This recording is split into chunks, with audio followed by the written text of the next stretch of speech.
course. I hate to break the silence. I really, really didn't want to come to Satsang today, or yesterday. And somehow my feet bring me circumstances, very bizarre circumstances on Friday, brought me here. And I especially didn't want to talk. So that's why I thought I'd get it over with. Like going to the dentist or something.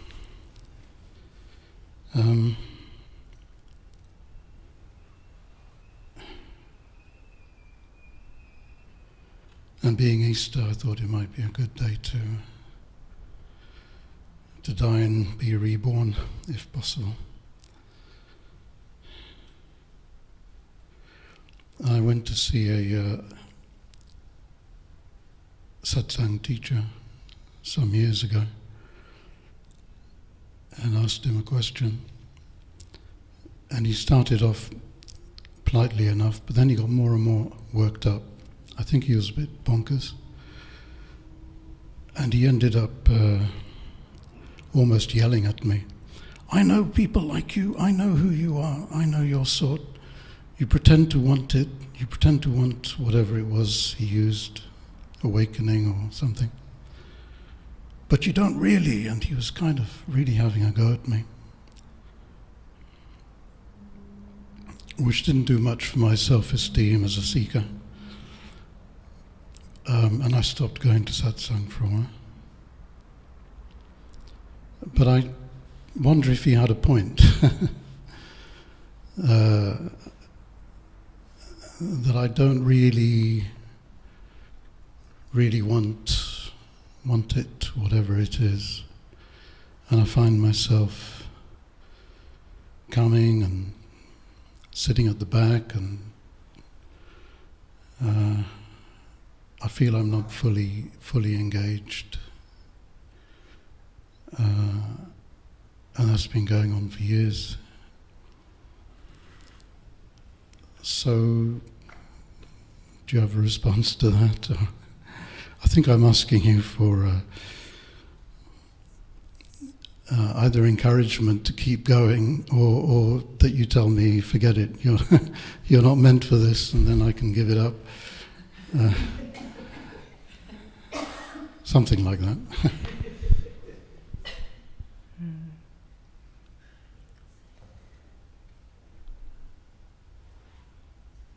It's been such a privilege to witness you in the unfolding of you. The mind cannot conceive the wonder of itself. You say you sit at the back.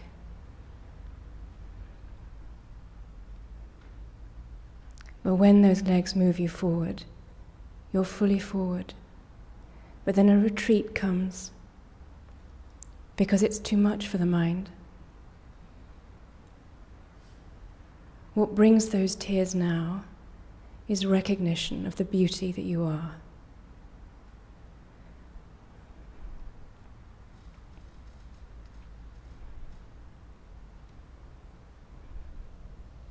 There is a tussle in this one.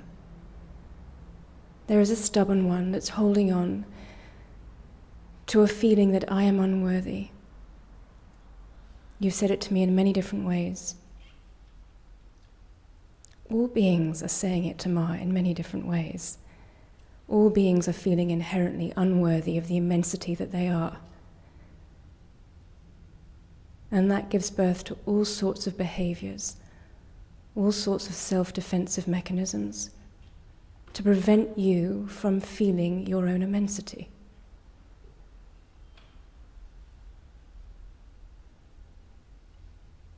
To come to the heart is to face yourself.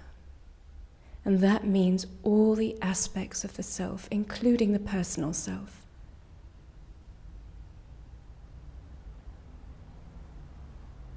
It's a painful business. You have to be willing to dig. You have to be willing to be completely dismembered of yourself.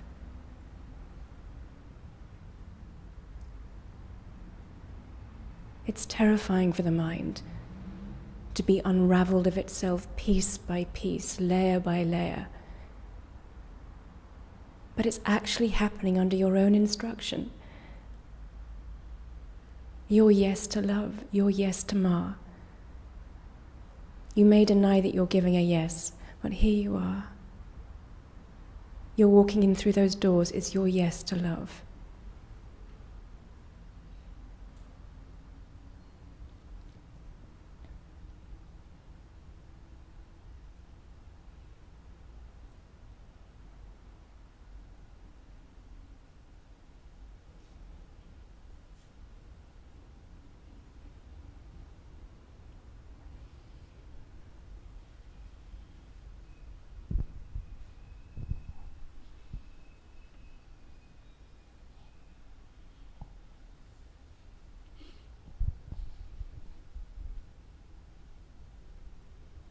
You cannot hide,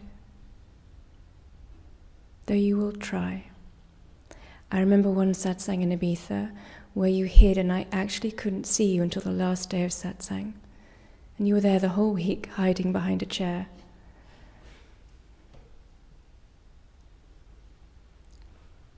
And what a wonder it was to finally see your face.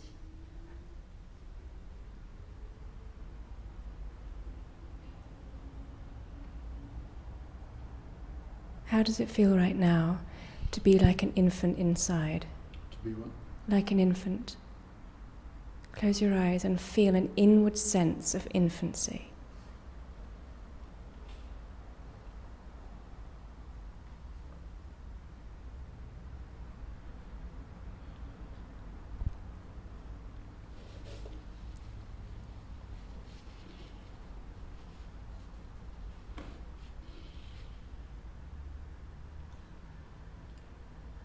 You can't even lift your own head yet. Sorry. You can't even lift your own head yet.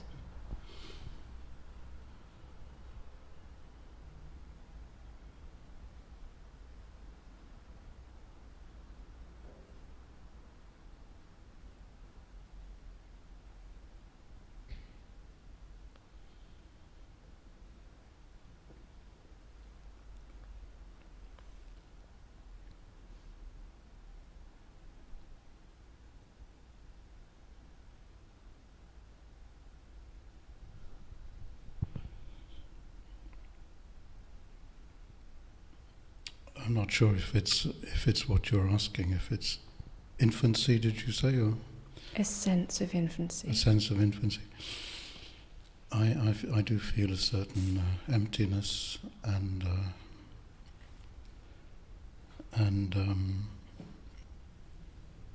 openness, I guess, and relief. I don't know. Something's released. A bit closer, my love. Something that was bottled up is released. That's as much as I can say. Okay. To be as this infant is to be the peace that you are. The mind can't understand that. It's been actively growing away from infancy for a very long time. It understands infancy as weakness, as vulnerability. It's trying to be strong, trying to be grown up.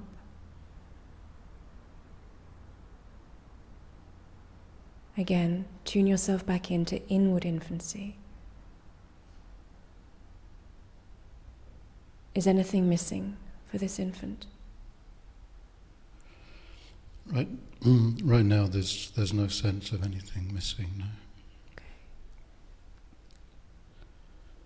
Now let that infant look through your physical eyes at Ma.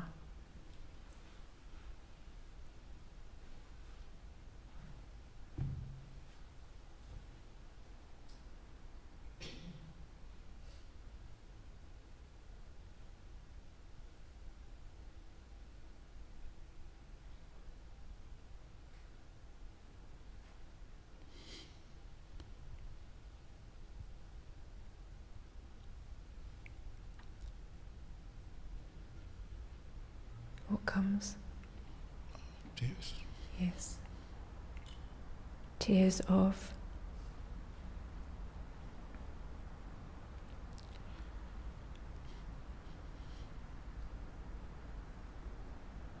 They are everything. They contain everything.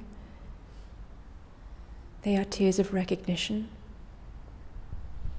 tears of relief,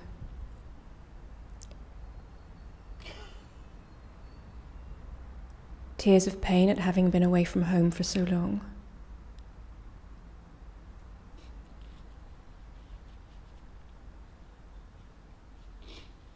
They have to come.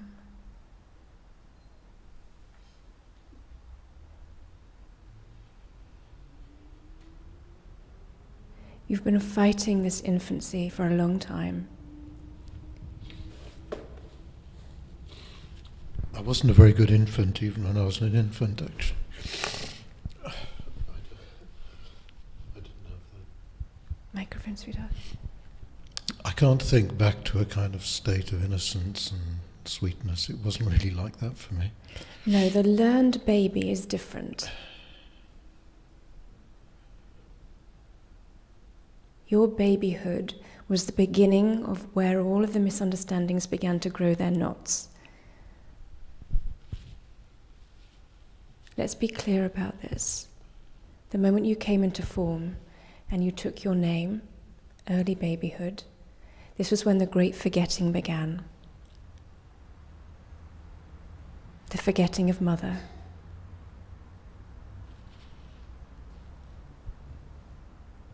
In that forgetfulness, which is necessary, a necessary moment of forgetfulness as part of your evolution, but nonetheless, part of that forgetfulness, it started to write a story. Within the entire collective psyche, it is the same story, a sense of abandonment by the great parent, and a sense of loss. When you have forgotten the love that you are, you feel you have to go out in the world and seek it, to fill a void. And you looked to the first one to fill that void, which was the birth mother, the birth father. It was a taste, but it wasn't enough. And it would let you down in this earthly experience, and it would confirm you in your original sense of abandonment. And a great anger grew. The wall of self-defensiveness grew around the emotional heart. And each time you faced another relationship, another aspect of love, you would be confirmed in your knowing that love is not to be trusted, says the child mind.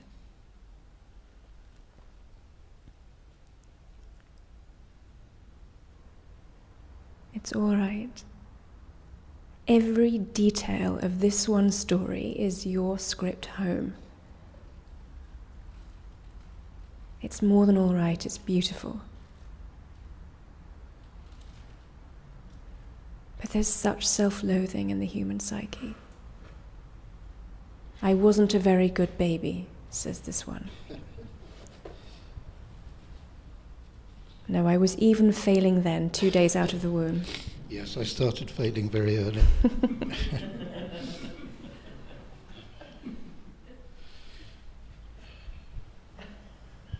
There is such a strong armor in this sense of failure. It's your protection. From the moment we began to sit together, this has been the language. I am a failure. And it's been so strong that it has become a shield. I don't have to look at myself because I'm a failure. There's no point.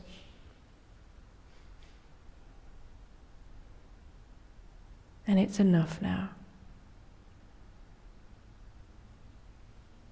Who are you without that shield? Sorry? Who are you without that shield?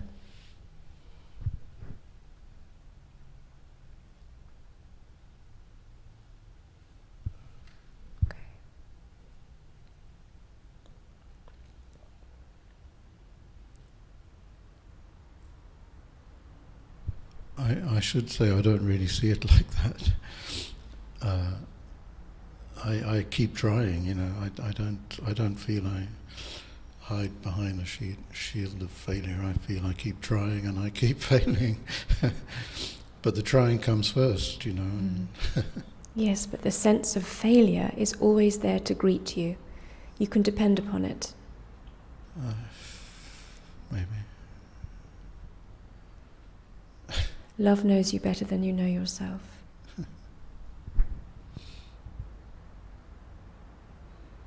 You might not be able to depend upon your idea of love, but you can depend upon your sense of failure because it's always there. You reconfirm it.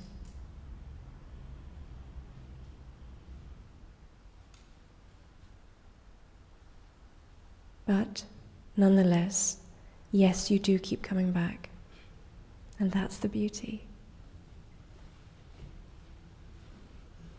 But there is a moment when one has to say to this child mind, enough. Enough of the fight. Take off your boxing gloves. And be willing not to know anymore. Let yourself feel.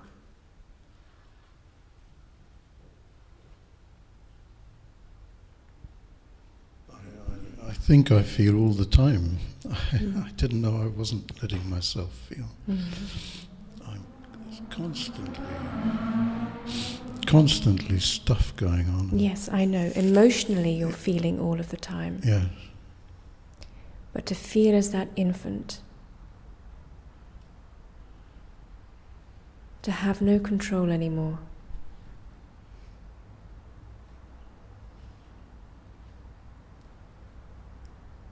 Even this trier. An exhaustion has arisen in this one from so much trying. And a fury. I keep on trying, and this is how I'm thanked. I'm still not there.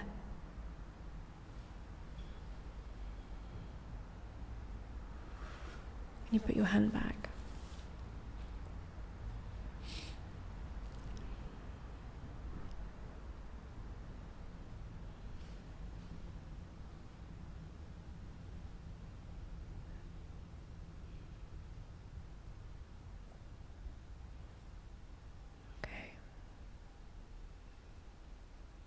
Now feel the warmth under your palm.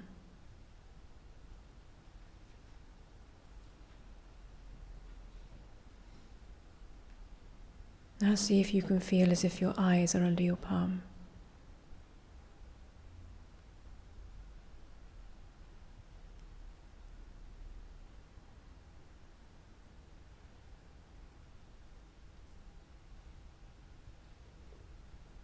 Is that possible?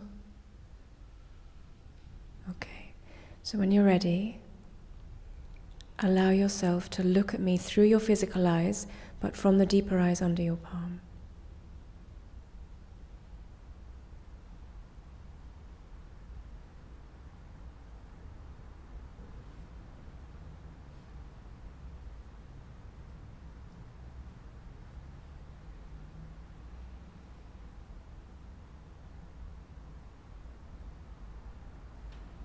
How does it feel?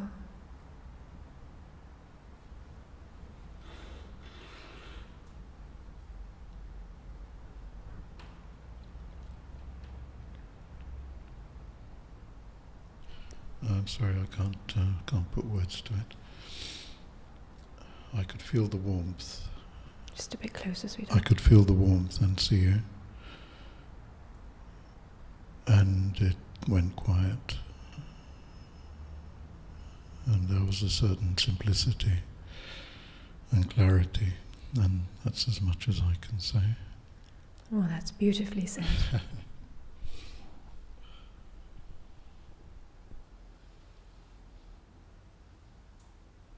To look from the eyes of the heart is to look as the simplicity that you are, that contains all of the complexity.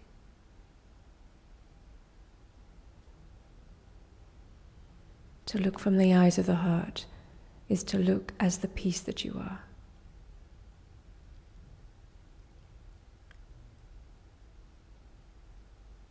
It is clarity.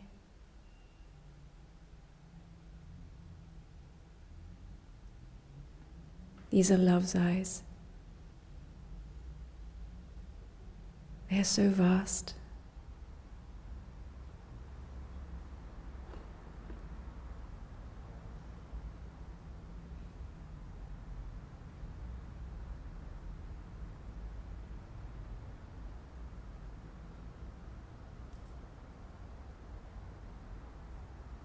The sense of failure only can arise when you have forgotten the vast eyes of being.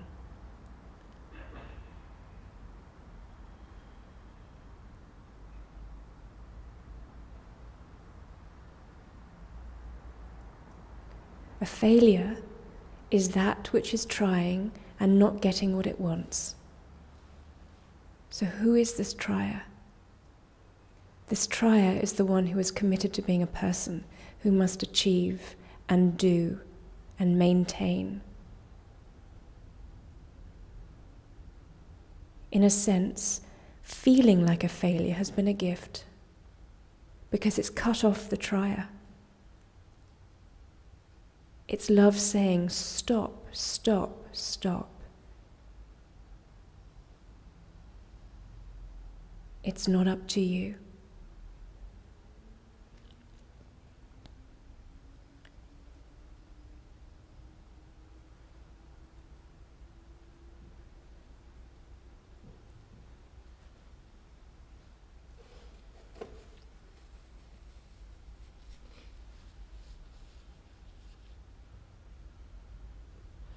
It's subtle here, because without that urgency to know truth, you cannot know yourself. And so that effort is required, and we could call that the trier. And yet, it is through that effort that a deepening is realized. To know the you that's not doing, not in that active way.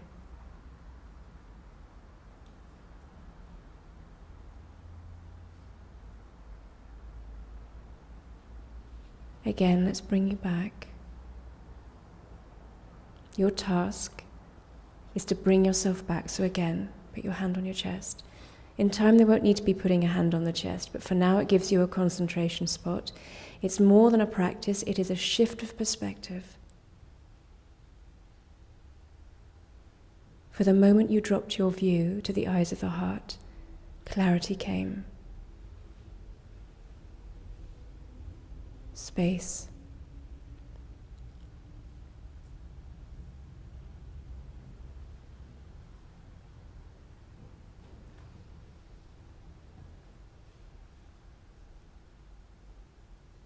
Is there a sense of something missing when you look from the eyes of the heart?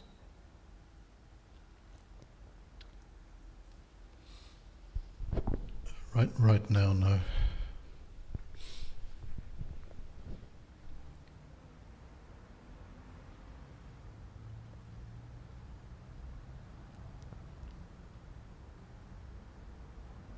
This is your task and your duty.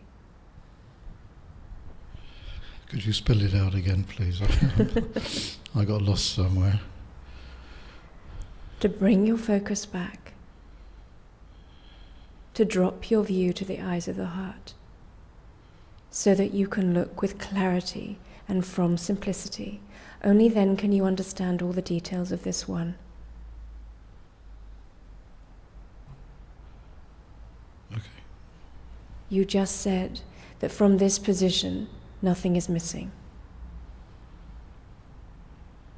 From this position, is there a need to try anything? No, look how you say that with such certainty.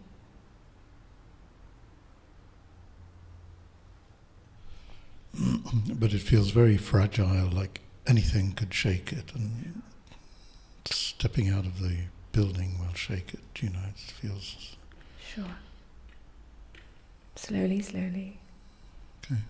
It's like a children's dot-to-dot picture. You know the ones? Pull yourself back in, that's one dot. Little bit of a wobble, then pull yourself back in, that's the next dot. until slowly, slowly, slowly the whole picture is revealed. All that's required is sincerity of heart.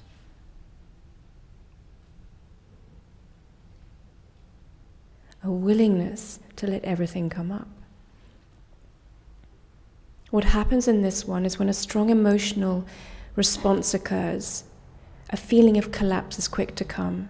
A sense of failure comes with an emotional reaction, as if somehow you've failed because you're no longer peaceful. This is a profound misunderstanding. To come to the heart is to go through the most tumultuous, chaotic episode of your existence you're ever likely to face. You have to be willing to be broken into shards and not complain about it.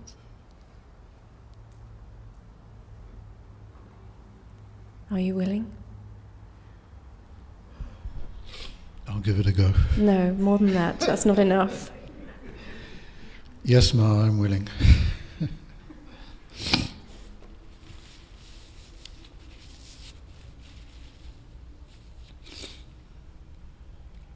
That's the beauty of your yes to love.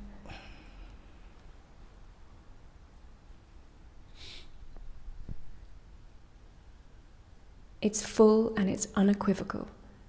The mind will always be, yes, but can I have it like this, please? That's the rebellious child.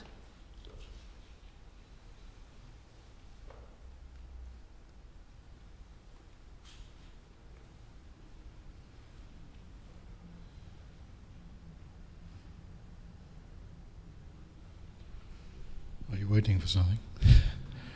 For Ma to look at Ma. For Ma to look at Ma. Mm-hmm.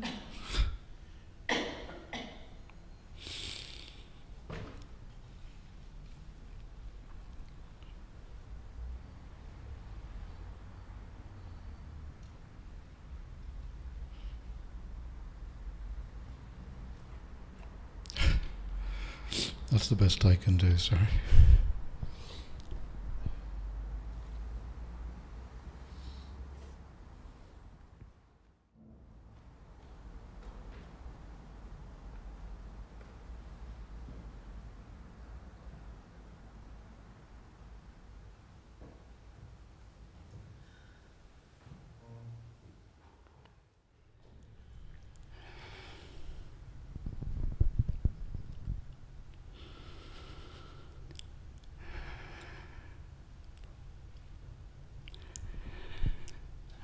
So, since we spoke at the end of Glastonbury, this rebellious child has been trying to say no to the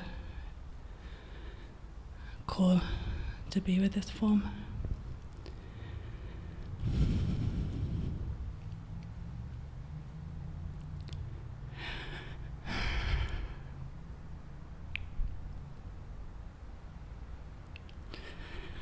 But I can't.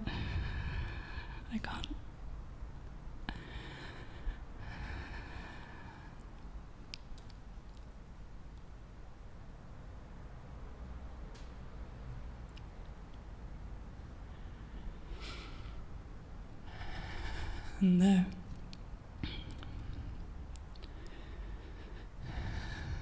the rebellion comes from deep fear of being inadequate,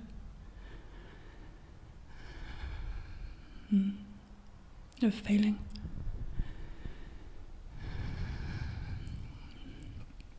of being exposed,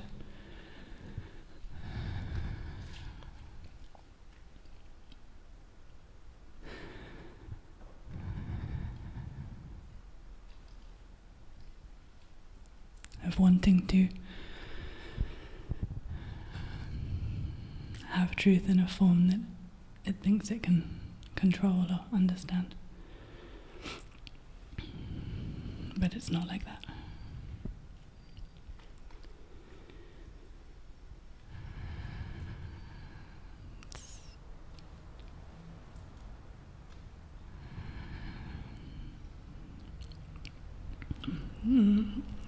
Silence is taking over.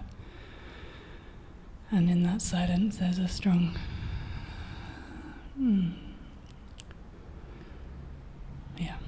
a strong sense to be with this form and allow the dissolving.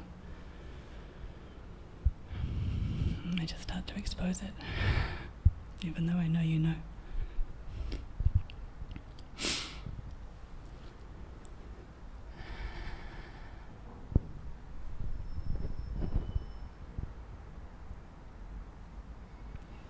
Do you see how you had to really taste that rebellion?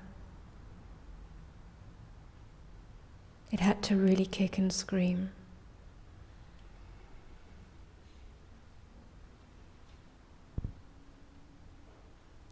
That's the subtlety here, in that those aspects of the psyche that are still constrained, as it were, still need a voice. A child doesn't learn unless it airs its misunderstandings. And this was a strong moment. It was a no to love. A no to handing yourself over. And you felt the torment of it. The horror of that no to love.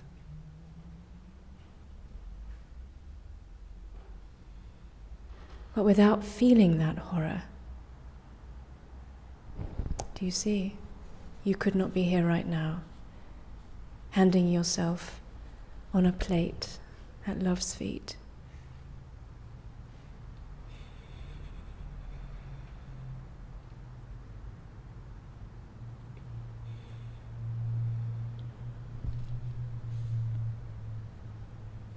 Now, however that plays out, whether that means literally on the road with the team or not, that we can discover. The yes is first and everything. The yes to being exposed in all of its excruciatingness. So beautiful.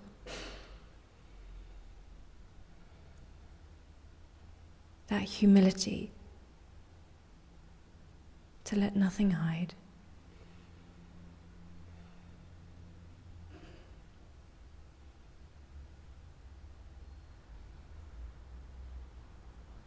In that humility, there's no anger for the rebellious child.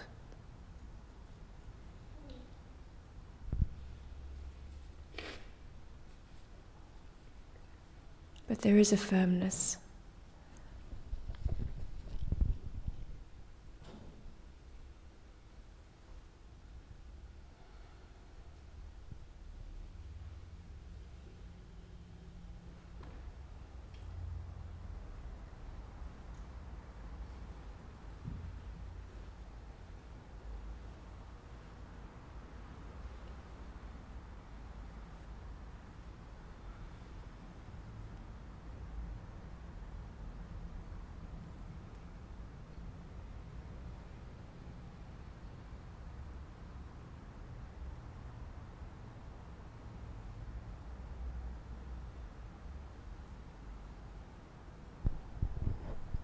Thank you for holding that space.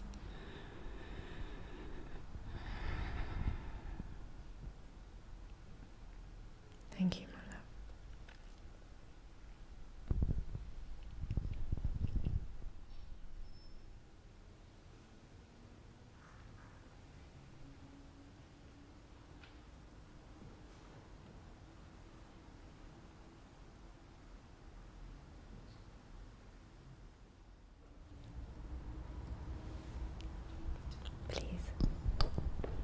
Thank you for seeing us. Thank you.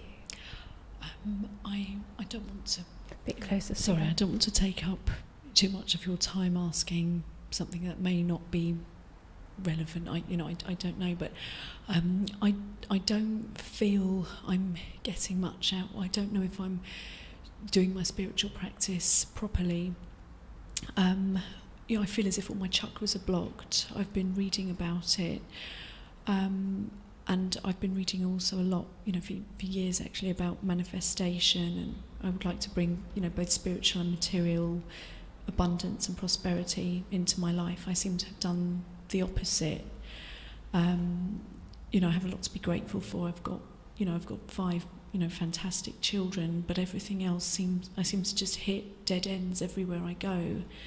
And I'm just really struggling to stay positive, and I just feel as if time's sort of slipping away and I still haven't achieved what I wanted to do. I don't know if my ego is out of control or I'm just aware of some sort of greatness sort of trying to break through, but I'm sabotaging it somehow. I just don't know what's happening, but it's troubling me to the point, I just don't feel as if I can cope very well. Could you just come a little bit closer? You feel a little far away. If you just sit on the edge of the cushion, that'd be great. Thank you, that's better. Well, first of all, there are no irrelevant questions, and you would never be taking up time. And certainly this question is far from irrelevant. Yes. Well, together we can discover if you are blocked. Many things can be going on within the body-mind, yes. Many layers, many contractions within the body-mind. But let's see if the essential you is blocked. Okay, and then we can go from there. So can you put your left hand on your chest? That's it, and just close your eyes.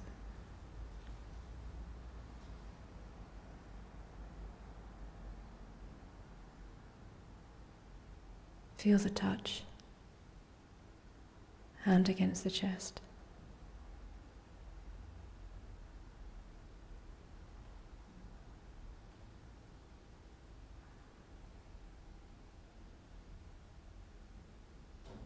Feel the warmth of the palm.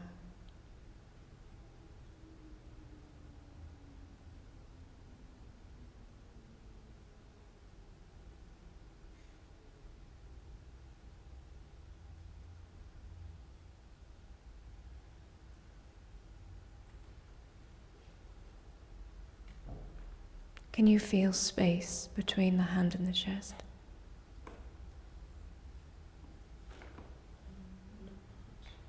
Can you use your microphone, my love? No, not much. Okay, and can you feel warmth? Yes. All right, so let's dive into the warmth.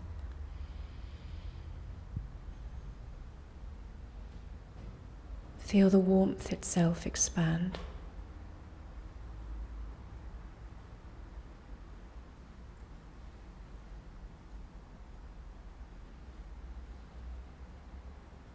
Now when you're ready, can you open your physical eyes, but let the warmth under your palm look through them.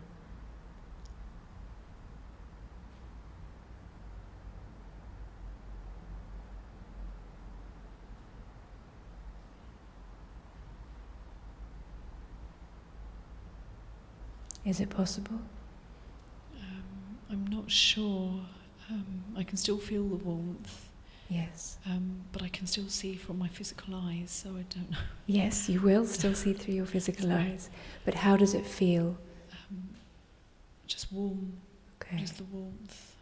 All right. But I'm not sure if that's what I'm supposed to feel. There's nothing you're supposed to feel. Okay. Just close your eyes again.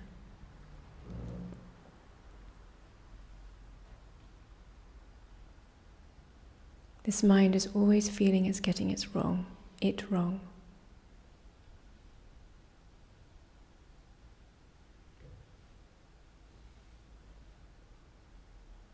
When you focus in on that warmth, is the warmth itself worried about getting it wrong? No. No. Now that was a clear answer. Very simple.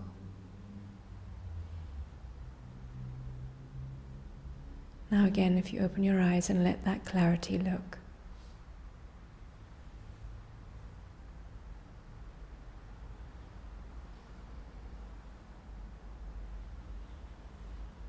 Is there anything that you need to work out when you look from clarity? Not really. Okay. Now from this position, wisdom may emerge. Okay. What a paradox. That to hand over the one that's trying to work it out, trying to understand, only then can you understand. Only then is there space for wisdom to emerge. The thinking mind is desperately trying to know, to hold on to knowledge. It's not all wrong. There's a nugget of truth in there. This child mind is searching for knowledge, self-knowledge.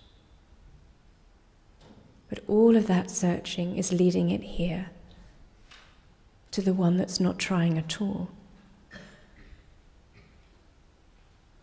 Now let's look at this word you say, manifestation.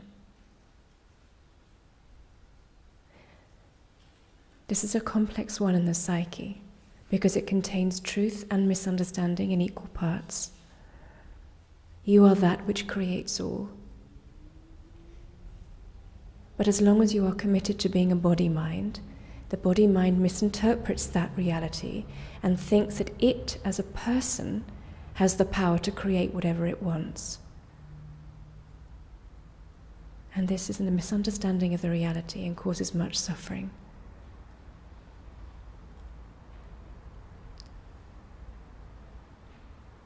It is born out of need. The you that you are speaking from, the warmth, the clarity, has no need. It knows intuitively what is right. A knowing will emerge, movement will unfold, and doing will occur, but not from a position of need. But I understand your feeling. Many beings feel that there is something they're meant to be doing. They're supposed to serve in some way. And yes, you are. But you cannot know what that way is until you give up trying to work it out. All right? Otherwise you get in the way. You interpret what you're meant to be doing. The mind also has an idea of what it thinks will make it happy. I want to creatively visualize this, it says. And it puts all of its effort into that as the treasure of happiness. But is it what is right?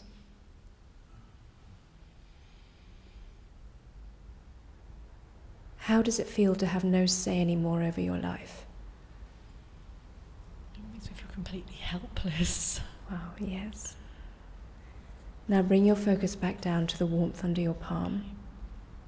Just close your eyes so you can give yourself space to tune back in.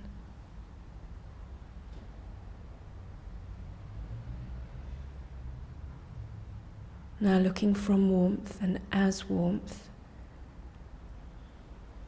do you mind what happens?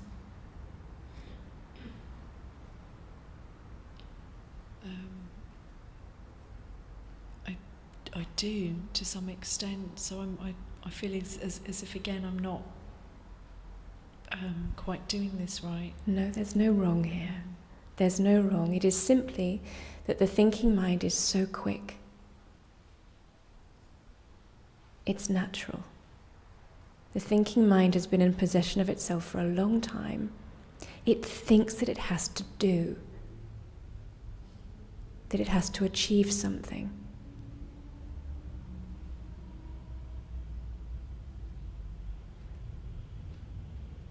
Again, feel that warmth,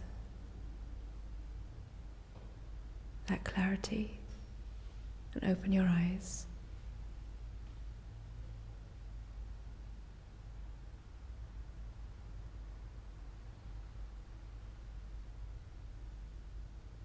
How does it feel to not know anything about anything anymore? It feels very powerful. In what way? Just that anything is possible.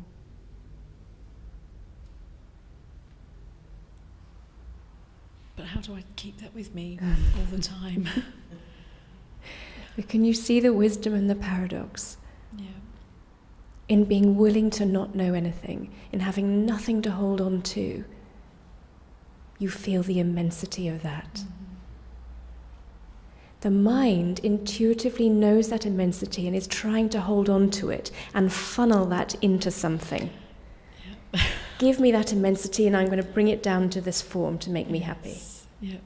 We've been doing it for millennia. Again, not wrong, just part of your growth.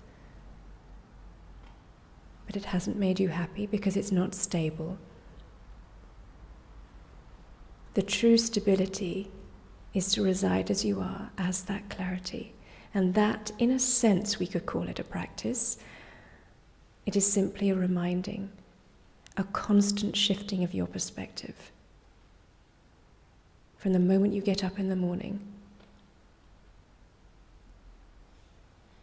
this you can actually do. Put your hand on your chest.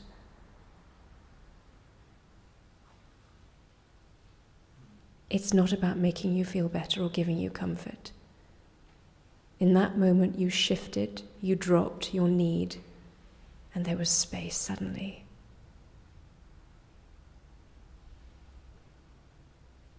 So it's letting go.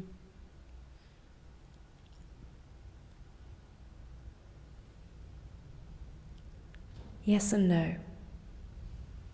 Letting go remains a concept. The mind can't actively let go of anything. That's what I've been troubling myself about. Yes, but it happens spontaneously and naturally. The moment you are here, an effortless sinking, it's not up to me anymore. You felt the powerhouse of that immensity of not knowing and allowing the space to give forth what is to come. Okay. That we can call letting go. Okay. A shift of your perspective, that's what's required. Okay.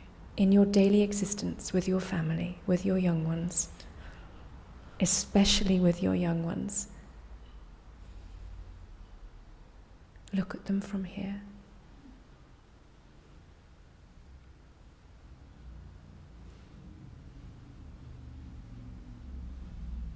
Look at them from and as the immensity that you are.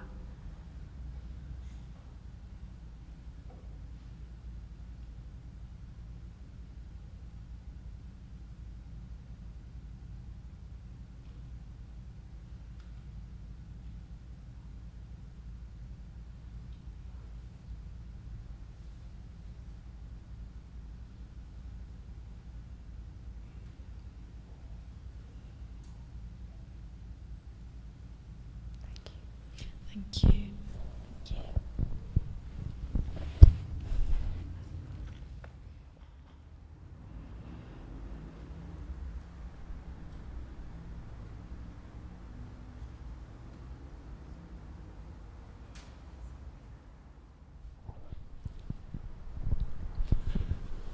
A friend suggested that I come today.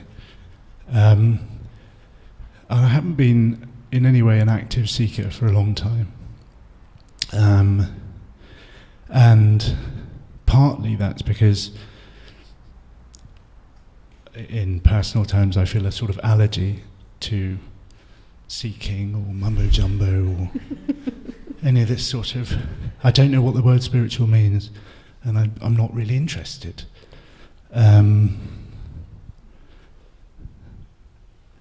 And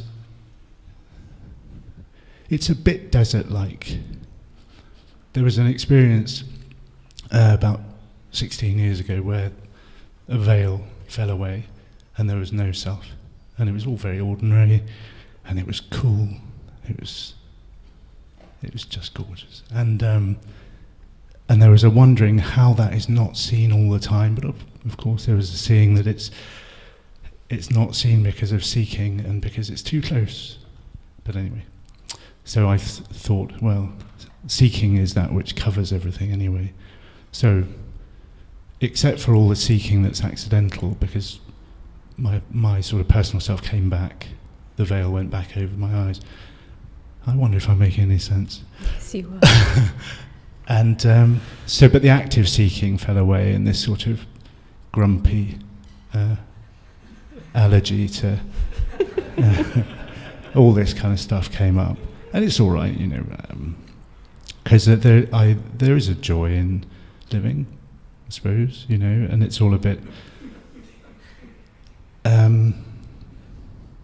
But anyway, this friend who not often, but once or twice in my life has recommended very bad things to me. I happened to bump into her this morning, and she said, "You must go." I imagined she came here over the last couple of days, and she said, "I imagined you coming forward and having a conversation." And I just thought, "Oh dear," But anyway. I came along and thought I'll come and, just come and sit down and so that's that.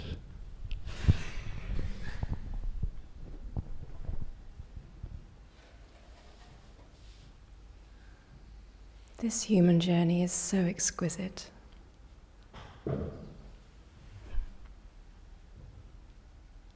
You say the veil was lifted. Yes. A moment comes in a being's life when love reveals itself to itself. It is as a result of that you then have to dive into all of the details, all of the complexities, what you're calling the veil coming back down.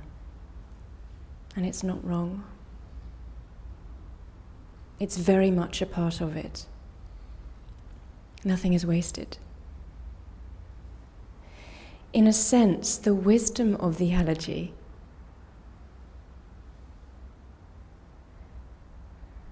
there is no such thing as a spiritual setting. You cleaning the bath out is your spiritual setting. You cooking your dinner. You at your office. It's all your setting to know yourself. But without that spark of the seeker, without that urgency to come home, you cannot know yourself. But within that journey, the identity of the seeker can get very tight, but it too is not wrong.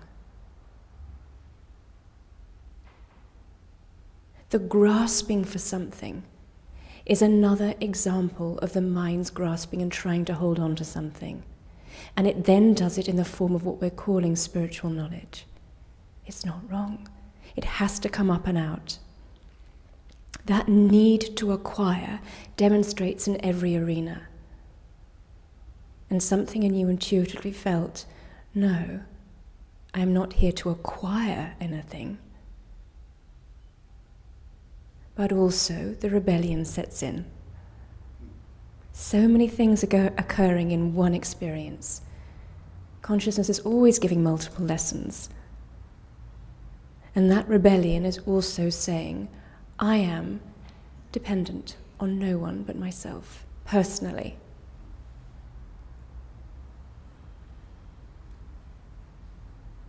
It's very powerful, this sense of personal independence. It's been driving you for millennia. So this is the push and pull within all beings.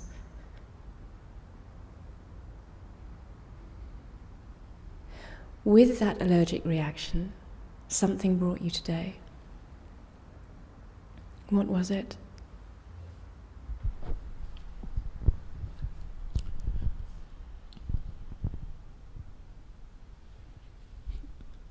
Things just happen, and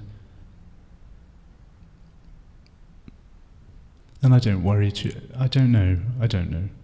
This is not a close friend, really, who suggested. But as soon as she said, I thought, yeah, okay.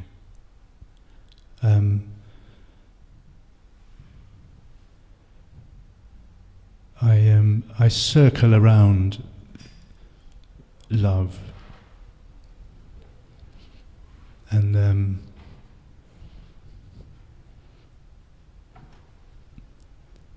and I love it. I love loving, but I don't. It's pretty. There's a lot of need still. You know, there's a desperate longing to be loved and to know myself as loved, beloved, desperate. And so it's almost like I can allow the loving of a couple of children in my life, and it's just play, and it's just and so sort of love going out is lovely, and I love it. But I think I still have arguments going on which I don't quite comprehend about the being beloved, because there's such a desperate hunger to be loved and to know myself as beloved. But I guess I'm not. I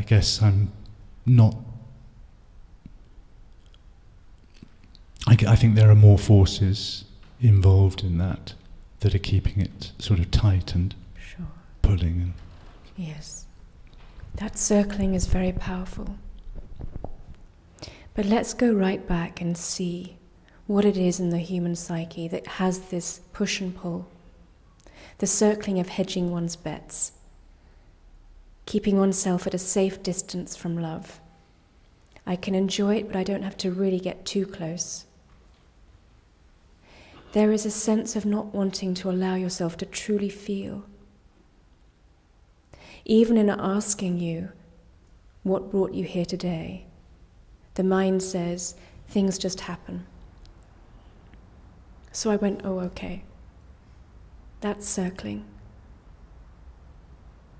Some deeper pull brought you here, a pull that you can't even articulate. But to really admit to the pull is to be willing to not know anything anymore. It is relinquishment. It is to be as a baby in mother's arms. That hunger is the driving force in humanity. The desperate quenching of love's thirst. But you've articulated it. You feel it so keenly.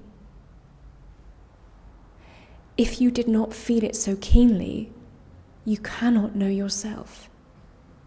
It is that absolute thirst.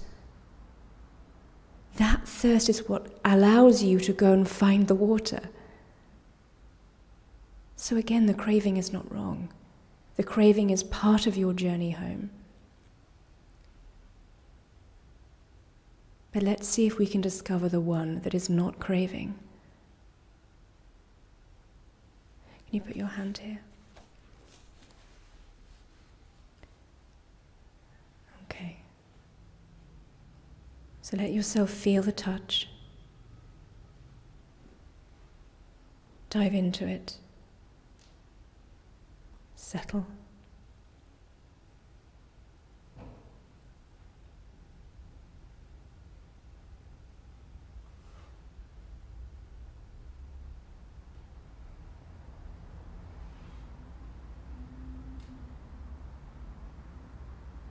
Can you feel space there, in between hand and chest?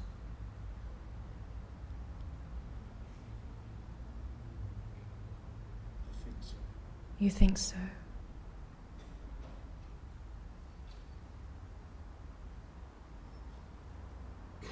Dive into what is there, to what you feel. A quality of space.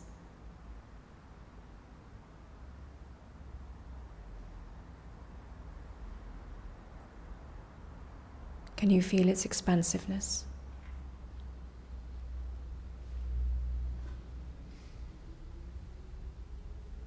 I think so. Okay. This sense of space that you're still not quite sure about yet, but does it have a form, a physical form you can touch?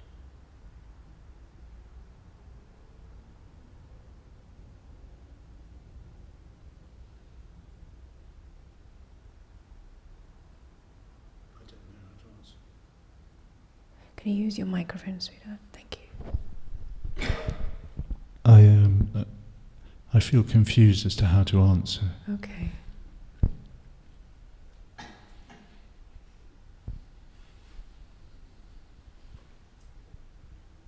Is the space of your being male or female?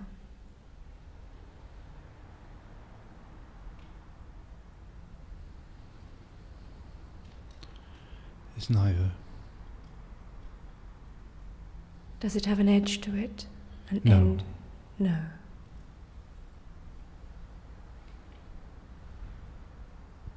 Now when you're ready, can you open your physical eyes but let the space view?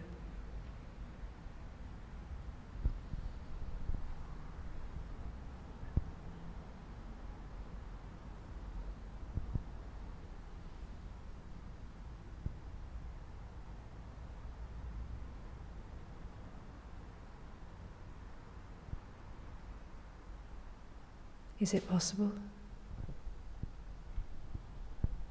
Is what? Allowing space to view through your eyes. I think that's what's seeing. And how does it feel?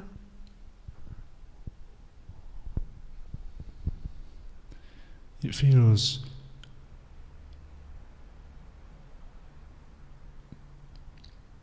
more spacious, but as if blurred, somewhat dead, and a little bit of an argument round the sides. See what comes in. Spaciousness is there, and then the mind comes in to interpret.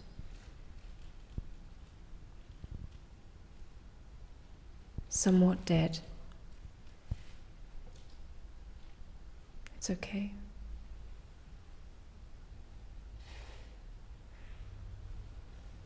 How does it feel to be like an infant right now? It's unlike the normal. My normal personal focus is rather sharp, so it's softer, Okay. and there is a darkness in it too. In the infancy, Yes, tell me about that. it's something about a loss of the normal sharpness that. Yeah, that it just seems. I think it's just softer, and the softness is interpreted as deadness. Right, okay. The wisdom in those words, the softness came first.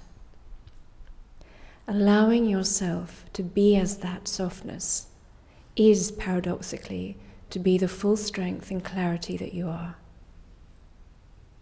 It is to have the broadest perspective, a panoramic view. The softness of being is the strength that you are.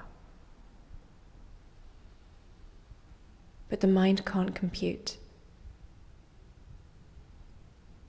It doesn't have to. Can I ask a question? Of course. My mind, the personal mind, clamours for sex and is terrified of it and doesn't get it and thinks it has to fix it. Yes. Completion. Completion is craved in every area of your existence. But it's never satisfactory.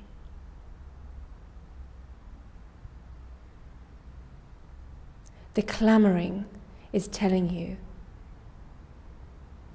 nothing is ever enough. You can try and find that completion in any area. A deeper wisdom is saying, I am that which is beyond all clamouring. But nonetheless, that clamouring has wisdom in it.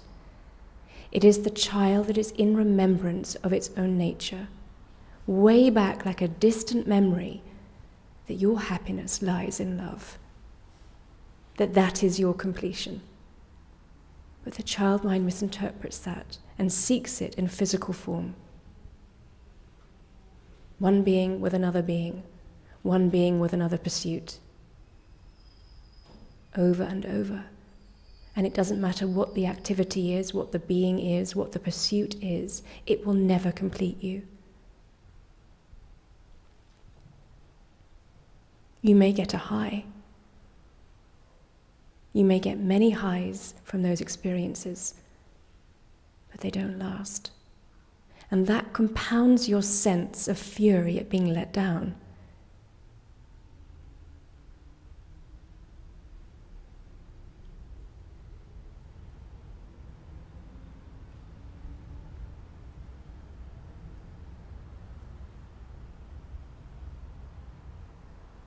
Again, let's look at this infant, the deeper sense of infancy within. Bring yourself back.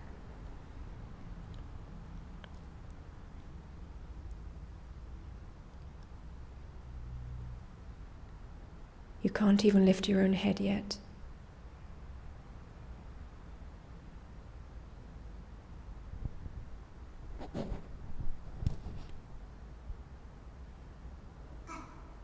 You are completely in Mother's arms.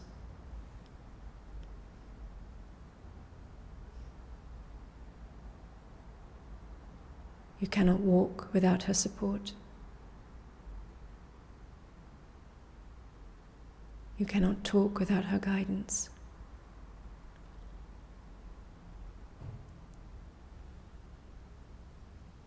Is this deeper sense of infancy clamoring?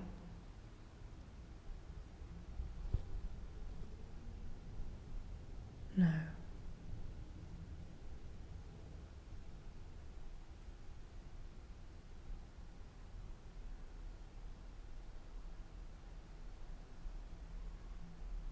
This deeper sense of infancy is not clamoring for anything because it has no need.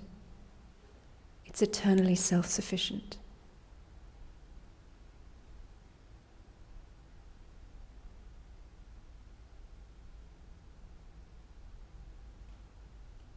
To know this infancy is to know the love that you are. To know the love that you are is therefore to no longer seek it elsewhere. Then you can enjoy all of the expressions of love and dance and play as forms of love, but with no dependence.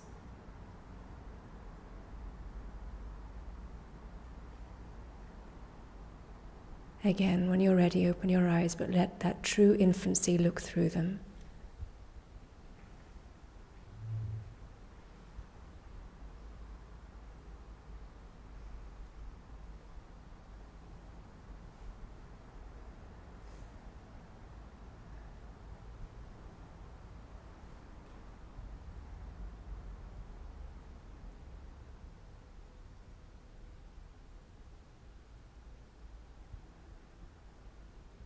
What comes?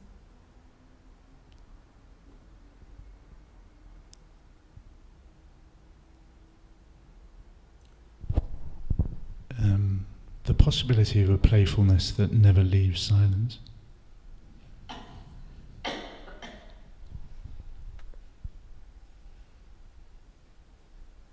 You are eternally playful.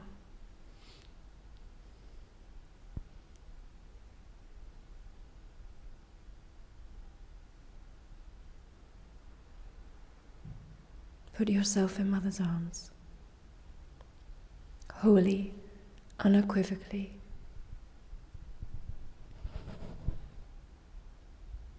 Then you can play.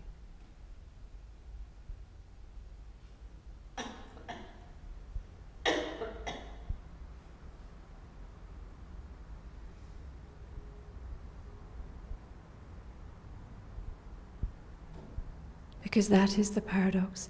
To be a baby in the arms of Mother is to be Mother.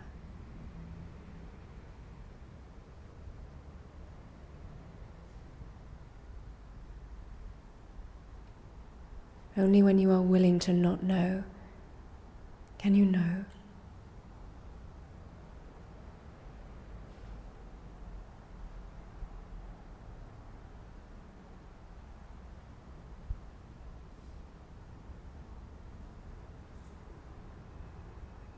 The circling may still happen. It's okay, let it. But now you have your task and your anchor. To bring your view back down, to look from the eyes of the heart which is synonymous as with that true infancy.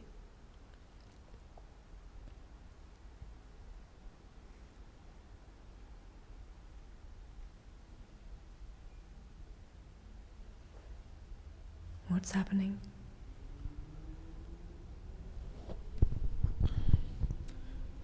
Sort of a greediness as well, saying, I want to ask another question. Of course. It's just about you. I think it's just because I don't understand the idea of mother and infancy. These are new ideas, if you like. Because the question is, but how shall I be a man? Yes. Yes, you can only be a man fully when you return to infancy. When you relinquish your identity as that. Imagine this dance when male and female are no longer identified as such, then they can really be the roles of male and female. To know who you are beyond all need, then you can play this beautiful role.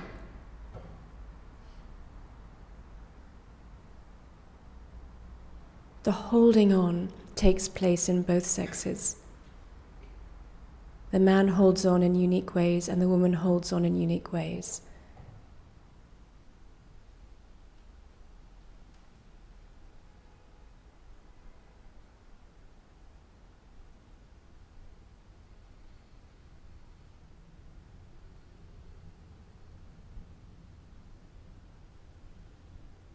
That holding will never satisfy you. And you know it, else you would not be here. But taste that one, that rebellious one that says, no, but I can do it all by myself. I don't need anyone, and I certainly don't need mother. Let's be clear why I'm using this term mother. I speak of mother in different ways. To become conscious of consciousness is to feel its all-inclusivity. We could call it the great womb out of which everything is born. And so somehow many beings have translated that as mother, but it is not male and it is not female. We're playing. Mother consciousness, which contains Shiva and Shakti, yin and yang, masculine and feminine.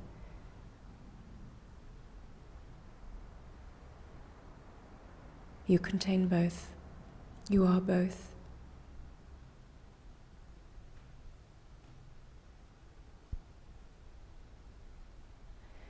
The masculine principle, the Shiva principle, is a one-directional arrow of clarity and precision, straight through to truth.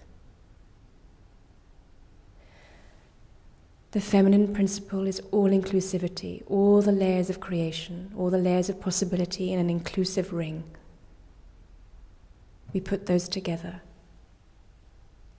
However, part of this story, part of the evolution of consciousness, is that for a time the masculine and feminine principles have become out of alignment.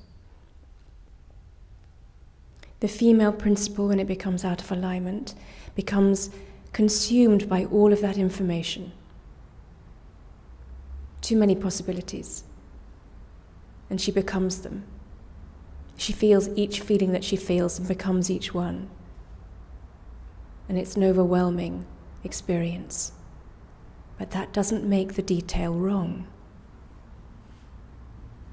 The masculine, when it becomes out of alignment, sees that arrow as doership and purpose, and that it must achieve and create some sense of order out of all of that chaotic possibility. And in that process, he denies the possibility and denies the capacity to feel. And that's the circling. Both aspects are in profound misunderstanding of the reality, because both are committed to being a person. Remembering, of course, that the masculine and feminine exist within you.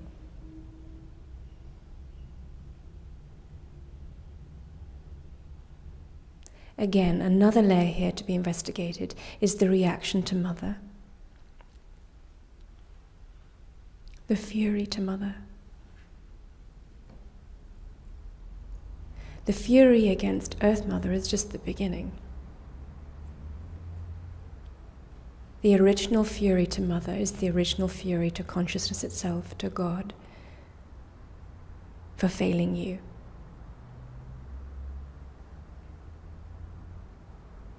Earthly Mother then came along. She also failed you. She couldn't complete you. And you felt denied. And so it continued.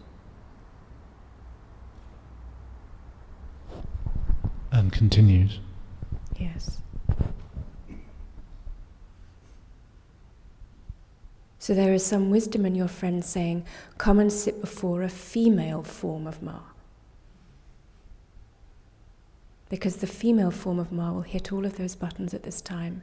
It's very precise. Because there is such fury in the collective mind towards Mother. And Mother's job is to absorb all of that fury.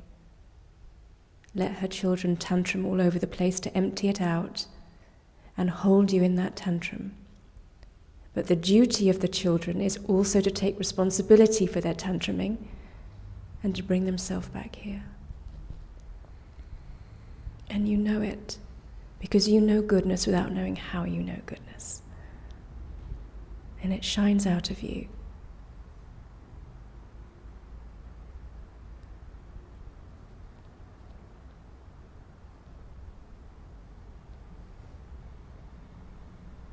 You're craving to fall in love. In the deepest sense. To fall in love with love is to not know anymore. To have no control. No doership.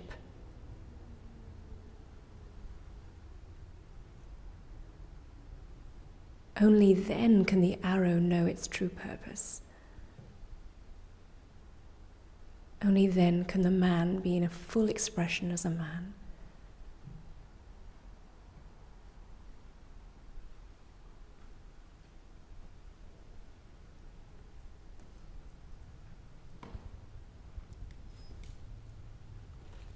So beautiful.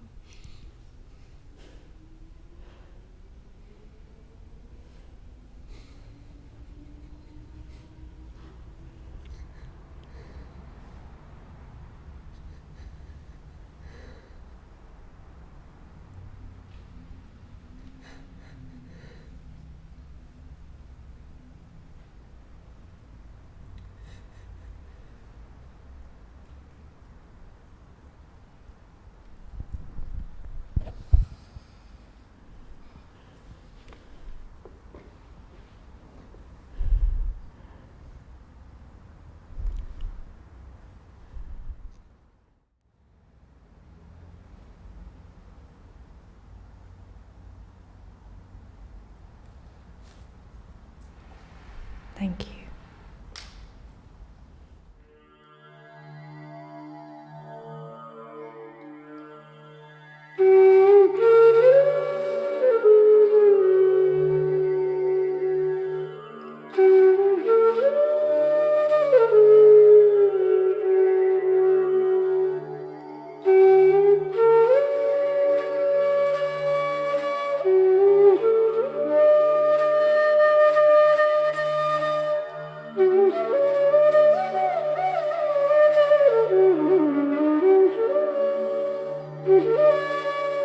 Mm-hmm.